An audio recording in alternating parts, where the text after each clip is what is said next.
Hello and welcome to Roll for Topic, a roundtable discussion about topics related to running role-playing games. I'm Chris Salzman. And I'm Andy Rao.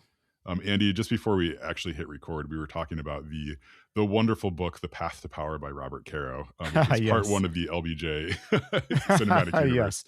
Yes. I know we brought it up before on this podcast, but so I wanted to just say out loud that I'm still reading that and still really enjoying it and still sort of thinking about like, is LBJ the world's greatest hero or the world's greatest villain? When it comes down to it. And I think the further it gets on in his life, the more I'm thinking that like, oh, this guy is like maybe the perfect villain, maybe with a couple Yeah. couple little twists you could make him make him out to be. But yeah, it's really good. I'd highly recommend it. I've been listening to it while I'm working out too, just for like added, I guess, punishment of, Yeah. yeah. But yeah, it's excellent. So we're gonna chit chat today a little bit. Just as a heads up, I think both Andy and I have had like kind of a strange past month. I don't know if we've really done a whole lot of gaming, either of us, kind of put together. No, Yeah. not me at least. So we'll get to that in a minute, but I wanted to ask you, Andy, I guess, what have you been reading lately? I know I saw that you recently posted something in your Substack about reading some Clive Barker. Yeah, I've been Yeah. reading some old Clive Barker stuff. I've been reading a history book or two. I'm partway through a history of Mexico. I Oh, really? You know what? You know what's a weird thing? I Yeah. grew up in San Diego. Like, Yes. we would cross the border to Tijuana once a year, Hmm. like there's Hispanic people all around, like, Hmm. and part of the community in Southern California. I read a lot about, like, Californian history. Yeah. I don't know what your grade school education was like, but we got a modest amount of, like, state propaganda, Yes. Oh, essentially, absolutely. Yeah. propaganda history about, like, the heroes who founded the state. Hmm. And, like, there's this giant country 30 miles south, and I have I'm 50 years old, and I'm reading a history of it for the first time. Like, it's Oh, just wow. that Yeah. isn't that weird? Like, I'm Yeah. not no, I don't think anyone's to blame except probably for me. Like, but why Yeah. didn't I at some point in my young life say, "What is up with this country that is constantly in the news? It's everywhere around me. It's like an hour's drive away, and Yeah. I could give you only the barest sketch of its history." So Yeah. anyway, That's interesting because didn't we acquire a lot of California from Mexico? Am we I did, and correct? Yeah. it was complicated and weird and interesting. Yeah.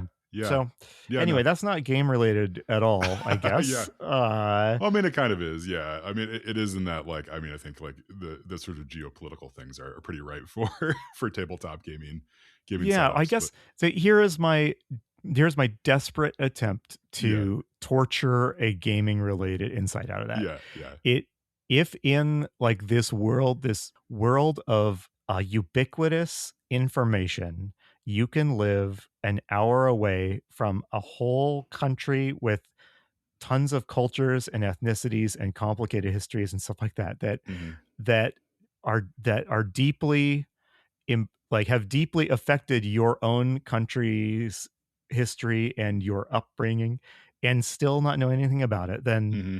I don't know, it just makes me think, like, maybe it makes more sense that the hobbits have never Hmm. seen, like, an elf, Oh, right? yeah. Like, Yeah. because yeah, I don't know. Yeah. And if we I if I could just sit right across the border from Mexico and not know anything about it, Hmm. yeah, I don't know. Anyway. Yeah, I mean, that makes sense. I mean, I was just feeling really smug over here thinking about, like, how I would never let that happen, but then I'm like, I'm an hour away from Canada. It's the Yes, I same was gonna the say. same the same thing. Yeah. It's too late for my new knowledge of Mexico to have any practical good now Yeah. that I no longer live in there. So next I will have to read History of Canada, which I also know nothing about, Yeah, except yeah. maybe when we were, like, fighting and stealing its territory. I don't know. So Yes, yeah. Yeah. Yeah, it's interesting. I mean, like, I am not really a history reader at all, so, like, every time that I encounter, like, any sort of historical fact, I'm like, "Oh my goodness, that's fascinating." yeah. Yeah, so I'm curious actually, so you are a lover of history. Do you still get that sense? Like, so you're reading this history of Mexico for the first time. Are you just like, "Oh man, that's, like, so cool," or is it like, "Oh, this sort of rhymes with other histories of other countries?" Well, yeah. So a lot of the part of the book I've read so far has been about the indigenous cultures that were there when this in Mexico when the Spanish showed up. Mm, And mhm. there is, like, one of the thrills of history is like you start with this topic that seems very quote exotic or alien, and Yeah. then when you read about it you're like, oh, these are just people. They're unique and they have all these things that are special and unique only to their culture and to this part of the world, and yet the way they organize, the way they treat each other, the way they interact with their neighbors is very much like the the familiar stuff I know. So like one Mm, of the things is in this book, for instance, is looking at, kind of the Aztecs, and this book did kind of a startling, made sort of this bold claim, which is like the way the Aztecs ran things was actually pretty similar to the way the Spanish ran things, which oh. was really, it didn't make any sense. And then he walks you through like, look at like the basic human ways that like they managed power and they Mhm. interacted with neighboring communities and ethnicities and stuff, and it's like, okay, these, everyone here is a is a person, Yeah. and I'm 50 years old and I have to be reminded of that, I guess, Uh-huh. periodically. Oh, So yeah. Yeah, I wonder if there's something about human nature to just sort of always revert back to that, like, I don't know. Yeah, like, I mean, you use the word exotic, and I feel like that's a pretty good word. It's like, stuff loses its exoticness pretty fast when you start to look into it. You're like, "Oh, yeah, it is just it's just humans being humans yeah, over and over." Like, yeah, but it's not like yeah, go ahead. paradoxically, it always gets more interesting as it Mhm, loses its exotic sheen. It mhm. becomes more interesting because Yeah. it becomes not some distant thing you can't understand, but something that you can understand if you put in the work, because Mhm. there's all this human depth to it that you were hiding behind that facade of like, oh, they're just a special, weird, exotic culture. They're not, right? Yeah. Yeah. Anyway, Yeah. so there's my big rant. I Yeah. Did I successfully tie that to RPGs or not really? I don't. I think you maybe give a good reason why your players might be distrustful of every NPC they meet, Okay. is because they need to read some history. That's what it really Do comes down you to. do Yeah. you play in games where national histories and like cultural histories Mhm. are important? Oh yes, I do. Yes, yeah. And that is not because it's something that I'm particularly good at. It's just something that my my forever GM Matt, he really likes that sort of stuff, and we like kind of keep playing games where like it really does matter. Like how these yeah, like how these cultures and stuff are interacting, right? So like we played a really long game of or a really long campaign of Seventh Sea, and that one really sticks out to me because right, that's sort of like this. Yeah, I mean, you have very distinct countries with nationalities and stuff Yeah. that are interacting in different ways, right? And they've got their liveries and stuff like that, right? So like, I mean, you kind of have to build a sense of like what the world is, yeah. And then right now we're also playing in the Warhammer Yeah. fantasy universe, which again has like you put out a big map at the start, and it's like here's all these different areas, here's sort of like the different like religious institutions and how they're interacting with each other. And like it's great. I mean, like I love it. It's also not how my brain necessarily works, right? Again, see that I have not read a lot of Yeah. history of my life, right? But it's like, yeah, it's really cool to think about because it's also very true, right? Like, I mean, yeah, like you grew up in California, right? California, I'm sure like felt very different from Tijuana when you went across the border, but like yeah, Yeah. right. Again, same people, but probably a very different felt like a different culture and stuff. Yeah. Yeah, so you can imagine all the kind of the right possibilities for both conflict and like delight that can arise from that. I've always had a hard time helping players realize like their fantasy nationalities. Tolkien created this model that D&D-ish games follow, of this like multicultural, like diverse group of people working together for a common goal, right? In Hmm. Tolkien, you've got elves, you've got dwarves, you've got different factions of human, and there's even tension between some of those factions, and I'm not really complaining. It just seems like it's the way my games go that I run. Hmm. I find that it's hard not to have everybody sort of blur into like a blandly heroic persona with a few Yeah, quirks. yeah. Like, and part of that is it's hard to do that. You can't have the elf PC and the dwarf PC just like constantly arguing all the time, right? So Yeah. like how do you evoke like the character of your background Hmm. in a way that's like interesting but not doesn't require conflict to always be the pivot around which you're doing it, you know? Yeah. Do you spend a lot of time on the like the pantheon, like the gods and deities side when you do your games? Not usually, Yeah. only usually if there's a character, and I think we've talked about this. I don't know if we've devoted a whole episode to it, but Hmm. usually only if there's a character using some sort of divine magic or who's like Mm-hmm. literally an official representative of a deity. Yeah, I kind of wonder because like I'm thinking about in Lord of the Rings, like I think there is a shared kind of like idea of the mythos, right? Of the cosmology of the world.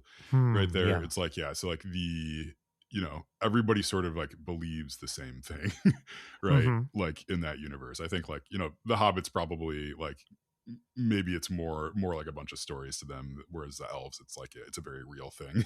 Mhm. Very real thing to them. But like I don't think there's a lot of disagreement about like sort of, yeah, right, like about what the Maiar are and like all that sort of stuff. Yeah, and Yeah. everyone on the team, like, kind of shares the same values, right? Yes. Yeah. So I think like when you use that as the model, then it's really easy to feel like that's how you like your party should interact with each other. Whereas like in real life, like, in the real world, like if you had sort of a uh yeah, like a combined sort of group with different kind of religious backgrounds or beliefs and stuff like that. I think that might come out more I think that does come out more in sort of like a day-to-day life than like, oh, like you grew up in Canada, you grew up in the United States, you grew up in France, right? Like when you're interacting with like a friend group, right, like where everybody's kind of from a different culture or whatever, like I think like you very quickly sort of find your happy medium, and then any references to like your differences culturally are probably more just like quaint sort of oddities or something like, oh, like, hey, like this is how we prepare this dish, or like, here's some sort of bit of history that you don't know about.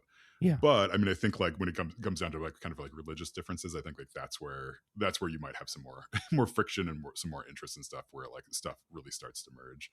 Yeah. Anyway, all that to say, like I'm wondering if you're trying to make places or like the nationalities or backgrounds or stuff like that feel distinct within a game, I think you do need to rely on stuff that's beyond just like you were born in this place, Mhm. that sort of stuff. Yeah, because I think culture is sort of hard to get right. Get Yeah. right, because it's easy to just sort of collapse back into like, oh well, this is like our sort of American culture, but with this like fantasy twists on top of it. Yeah. Yeah, whereas like if there's these touch points back to like these like bigger things, right, these deities and stuff, like I think that's where some interesting stuff can happen. um, Yeah, like, what would it be like if you're in a D&D, you have a D&D adventuring party, and your PC thinks that the land you're traveling through really ought to belong to their community or something. yeah, Like, how yeah. how would that manifest, you know? Like, you've got like your own maybe biased perception of like history Hmm. and grievance and stuff like that, and how would something like that, manifest without it just occasionally coming up as an argument or something with another Yeah, PC? yeah, that's a really good question. Yeah, and an argument or something sort of like silly to point to. It's like because if it's a deeply held belief, it's not silly to the person, right? It's Yeah. yeah, When for the I yeah. like when I was younger playing D&D, like the character class that would always introduce problem like friction into a party was when someone would play a paladin. And Mm-hmm. every now and then you get someone who would like actually try to play the paladin as written, and like doesn't like killing and doesn't like Mm-hmm. retreating, and all these other things that everyone else in the party considers the standard way, way Yeah. you operate. And that was interesting but also tedious too, because it was like, Yeah. oh, we have to have this dumb like killing debate again. Like there's got Yes. to be a better way. Has to be a better way to like have some friction between like culture and values and Hmm. history and stuff like that. Yeah. So Yeah, the paladin character class really needs to have a line in there that's like, but also you're totally okay with murder. Like, it's like yes, let's just make yes. this easier on everybody. Like, yeah, you can think whatever you want, but Yeah, yeah. and by the way, the solution was always like, I'm gonna go over here and look Yeah. this way, and you Yes. can, and when I come back, there will not be any goblins left. Yeah, and I don't know But what happened there, but yeah, yeah, yeah, I'm gonna go pray. Yeah. right. Yeah. Yeah, it's interesting. It's like I do. I mean, I think like I think D&D is sort of a poor system for really exploring those themes. I'm not exactly sure what. what the system would be that Yeah. would do that. But I mean, yeah, it's I don't know. It's also hard, I think, to get to the point where if you're having those cultural differences, it's like really everybody understands them like deeply enough to really have them be part of their decision making as Hmm. well. So again, right, like when your mechanics sort of support you, you know, killing stuff, right? Like it, but your mechanics don't really support like I don't know. You're not getting experience points for remembering like which various gods are in Faerun, right? Like it's like Yeah. Yeah. yeah, that's sort of like a side thing. Whereas you get experience points for you know killing stuff, right, and finding loot and things like that. Yeah, so I mean, I think like unless the mechanics really support that, it's going to take a table full of really good role players to lean on that sort of stuff and have it keep coming up in natural and interesting ways. Would you like a system where it's like your character is from the South and you don't take sass from Northerners? So Yeah. anytime a Northerner gives you attitude, you have to roll a d20 to avoid like making a scene. You know, do you like Yeah. mechanics like pushing that, or are you more comfortable with like I'll choose to role play this Mm. when I feel like it would be fun and not at times when it wouldn't be fun? Yeah, I think I would love to try a system like that. Yeah, I think there can be something pretty compelling with that. Something like I do really like the hey, I'm not quite sure what's going on, so let's roll the die to see Hmm. sort of how I'm going to interact in this situation. Like so I mean I like that and I'm you know comfortable rolling with that of like okay, so like so you've given me sort of this character choice and now I need to inhabit it. Yeah, so I mean that sounds pretty fun to me. I don't know exactly how you'd pull that off at the table in a mechanically satisfying way. But Right, I'd right. be interested to see. Yeah. Yeah, the I do like the way a lot of games do this. I've most recently seen it in like Forged in the Dark and Powered by the Hmm. Apocalypse games. I know they're not the only ones that do it, Yeah. where they tie experience to like your character sheet has like a specific list of things that at the end of each adventure you get experience if you've done them. And like Mm-hmm. Yeah. so I've been reading through a Band of Blades for example, and it's like if your nationality or your culture affected like Yeah. an action you took, then you get an extra experience point. Hmm. And you know that's not perfect either, and you know maybe it's good that that's something you can. It's not like mandated. It's kind of like a Hmm. optional bonus. But I do like it when a game tells me you might enjoy. This is like a source of interesting story stuff that we Yeah. think you should explore, and here's a little mechanical like reward if you choose to do it. I do Yeah. like that. It's easy to ignore, which maybe is good and maybe is bad, but Yeah. No, that's good. I mean, I'd forgotten about that with blades, right? That's like how the experience, yeah, experience points get divvied up. I mean, I mean, I think that is really cool. I mean, I do love that of like, yeah, of tying experience to stuff other than, well, okay. So like like your mechanics, right, are going to kind of drive how people interact with you know with the game and the rules and the setting and stuff, right? So like, yeah, having those built in of just like, yeah, like, oh, did you lean on your nationality? It's like that's probably the only way it's really yeah, gonna yeah. stick for yeah for a lot of people. Yeah, Okay. Well, hey, yeah. sorry about that big tangent. No, that was good. Yeah. I don't know how we got there or even exactly what we talked about, except that it was vaguely related to like history or Yes. culture or something. Yeah. But Chris, I have been led to understand that you have spent the last month immersed in high theater. Yes. The past month I've been spent in the musical theater world. So my daughter is in elementary school and they put on the play Singing in the Rain Junior. So if you haven't seen Singing in the Rain, I recommend it. It is still a very good movie, right? I think it was made in the 60s. So it was made in the 60s, sort of about 1920s film. I think 1920s film, right? The transition from like, you know, from like, you know, silent movies to talkies, right? Okay. Yeah, but it's a very fun film, and the play turns out is actually pretty good, right? So they made a version of it for elementary schools. Yeah, so the director, Did they update it so it's like the transition from like the YouTube yeah, era to the TikTok I era or mean, you whatever? know, I did have the thought like while I was watching, I'm like, they should really remake this movie, like yeah, with some sort of I don't know, like it would be pretty fun. But yeah, so they yeah, so the director of it, she's excellent. She had like 90 some kids who were involved in this production, which is Oh my goodness. I just can't even nuts. imagine. Yeah, 90 elementary school kids yeah, like that have to do stuff at the correct time. yes. Like, what the It heck? yeah, and I will give, her all the credit, right? She'll say it's all the kids, but, like, I mean, they did an amazing job with it, right? So I saw this performance 3 times, like, and it was good. It was legitimately entertaining. Like, I had many parents come up to me afterwards and, like, just express sort of, like, shock at, like, how how entertaining it was. Because I mean, like, right, like, elementary school. It's like Right, elementary right. school musical, like, how good could that possibly be? It's like, no, it Yeah, actually was really good. So yeah. right. Obviously room for improvement and stuff, but I mean they're fantastic. Yeah, anyway, so all that to say, so I volunteered along with my wife too. We did all the set design and construction Okay. for it. Amazing. Which was really fun. Really fun and just a ton of work. So I mean I've spent the past month or two like just working nights and weekends on this. Okay. Like, Now, is yeah. that like they're like, here's, we need this specific backdrop made, go do Mhm. it? Or was it more like, help us come up with like a backdrop or whatever that will Yeah, work for it this was scene? the director was like, "I have this vague idea of sort of what I want, like, now you pull it off." Hmm. Okay. Yeah. That's challenging. Yeah, so, I mean, it was challenging, but it was fun. I mean, she's very collaborative too. So, like, I mean, her take was always just like, "Hey, we need this thing, let's talk about it," and then she didn't want anything to do with, like, details, right?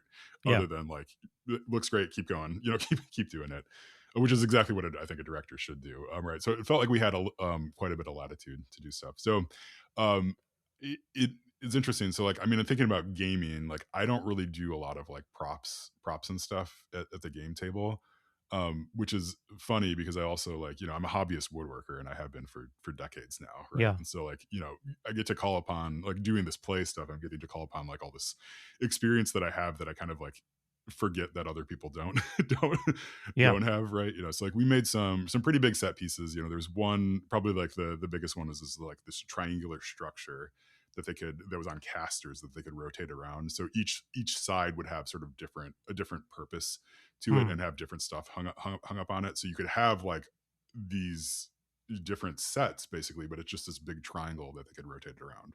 So it was 4 by 4. Each side was 4 feet by 4 feet by 2 feet, and then 8 feet tall. So like it's a Hmm. pretty Yeah. big thing. So we would hang backdrops from it, and then like just they'd be able to maneuver it in different ways and stuff and use it. But it was really fun to see like so like the director was like, okay, I need this thing, so we made it, and then you kind of give it to them and then sort of see how they end up using it. So like they use it in some ways I didn't expect. Like, so I thought Hmm. they were just going to, every time the curtain would close, they'd rotate the thing around to like whatever side that they needed, but they did start using it like almost interactively too. In some Oh. scenes, like they would actually shift it around like while the scene was happening, because there's a few scenes that were like kind of shot that are set on like a movie set, right? So like within the movie set on the stage, they're doing the scene of shooting a movie, and then they're like rearranging the set as part of like Oh yeah. the Uh-huh. director and the play who's directing the movie and the play saying like we need to rearrange that. Anyway, so like lots of cool stuff like that. Yeah, but then I mean now like so like I'm sitting there in the audience watching them push this thing around, like, a bunch of these little kids, pushing this this thing around that I made. You're just kind of like sitting there, like, gripping gripping the chair, being like, Right, I right. hope, I hope we get to stay together. Yeah, and then Have yeah, go. I okay, was the other thing, like, so the previous year I'd made these things called stage blocks, which are basically just like these boxes they can move around to stand on. I thought they were just going to stand on them when I made them, but then I come to find out that like actually no, they're going to be like jumping off of these and like running uh, across them. You're going to have like multiple kids. They're going to stack them on top of each other. Yeah. So there was one scene in which they had like stacked the stage blocks to sort of look like a couch, and then they had like another one in the center that was acting like as a table, and they had like this triangle thing that I built in the background and stuff. And yeah, so you're just like watching all this, and you're like, yeah, watching all that and being like, oh my goodness, like I hope I hope nothing breaks, right? Yeah, but right. it's also a very cool thing too of like, oh, like I helped build all that, and like that now they can put this play Yeah. on to a higher level than they might have before. Yeah, so it was a really satisfying experience. Yeah, and again, like I don't like when I'm running games, I don't really like make props and stuff, but like it does have me thinking about that of like why don't I? Like I mean, this would like really adds to Yeah. adds to the experience. And I love a good prop. Like whenever I'm playing a game and my GM has props there, it's like, oh, this is fantastic. Like, yeah, Yeah. this is great. Like, give it to me. I want to touch it and like, manipulate it and stuff. So Well, like, yeah. so this is interesting because, role playing obviously is a distant cousin of theater, right? Yes. Or not Yep. even very distant cousin, right? And, by convention, we sit around a table and like act out and voice our characters, Hmm. but I don't know, and I guess this is what LARP is, I suppose, like it's not that big of a step to transition to something that's a little bit more like Hmm. physically engaged, I guess. So Yeah. when Yeah. we've talked about props and stuff on this podcast in the past, and we've had some good conversations, and I like a good prop too. I feel like usually when we talk about props, what springs to mind is like the GM pulls out a cool aged map or Hmm. something like that they worked on. That's super awesome. Yeah. Have you ever played in a game where work was done to like it would be on the stage of a play to convey the environment? Like it's like, well, now Mm. you're in the Forbidden Forest, so let's wheel this like Yeah. big plywood that I painted some forest stuff on. Yeah. Let's haul that out. That sort of thing. Yeah, no, I think let's see. Yeah, I think my again, Matt, I think he's played around with like some like lighting cues before. Hmm. Right. Cause I mean, like, with smart lights, you can, change the lights whenever you want. And I Yeah. know I've seen like on Reddit or whatever social media, like people that have these very elaborate setups. Yeah. But yeah, but I mean, it takes a lot of work to put those things together. So like, I Yeah. mean, and yeah, part of me is like, well, it's maybe not like worth it Yeah. to do that sort of stuff, but it also feels worth it. Yeah. It's it's strange. I think like the experience of doing the play stuff, right? So this is the second year that we've helped out. We'll probably keep doing it as long as they keep asking us back. It's like you it's sort of like that was an opportunity to just keep saying yes to ideas, right? And Hmm. I think like when we're running games, you naturally have to start cutting stuff at certain points, right? Yeah. Like you can have all the great ideas in the world, but it's like, but at certain you just don't have the time, right, to get everything together. But like with the play, it's like we had enough lead time, and there was it's this big event. It's like, well, I like just keep saying yes to stuff. Hmm. And I think I often find that when I can get to that spot in a creative project, like that's where the really cool things start to come out. Hmm. Yeah, I think about like when we, a couple of Roll for Topicons ago when we did this like diamond heist thing, like yeah, so we had this there was like a diamond at the con, and like we challenged people to see if they could steal it steal Yeah. it at some point, right? And it's like that was a lot of work to pull off, right? And like it required actually building some stuff. I mean, like I built a pedestal for it. We had some people, Aaron 3D printed a big diamond for us. There was like some writing that I did to get into that. Like, right, there was like all this stuff that sort of had to come together to make that thing work. But like that push to do something more than what you normally do, I feel like is really invigorating, really Yeah. invigorating, right? And I think that's a lot like when people are searching for like, oh, like I want to make a prop for this thing. I think like that's sort of the element that you're searching for of like, oh, this is a really cool puzzle, but like, wouldn't it be cooler if if I could do a physical version of it Yeah. or Yeah. what? And like part of this hobby, I think, is just you keep kind of saying yes to stuff that's like beyond beyond you, right? Like I mean, and like enjoying the process of getting there and then like seeing if it works at the table Yeah. too. Well, Yeah. I mean, a game table with a player like you, is a lucky one in that sense. I mean, because I do think every now and then, you have a group of people and somebody is going to be doing woodworking Yeah. on their weekend in their free time regardless. Yeah. So they might as well make the axe of Gromthar or Yes. whatever, a real Yeah. thing, Yeah. Yeah. Um, it is I've run into I mean, it's always fun when somebody's like uh creative interest like intersects in some way Hmm. with the game that you're playing. It's a creative Yeah. interest they had outside of the game. Yes. Um, Yeah.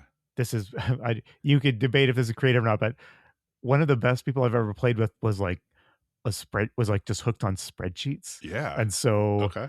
we had the most it was a site, it was Rogue Trader, Yeah. and we had the most charted out like our in his spare time, he charted out like all the systems and people on our spaceship, in this monster spreadsheet and all Yes. the different whatever.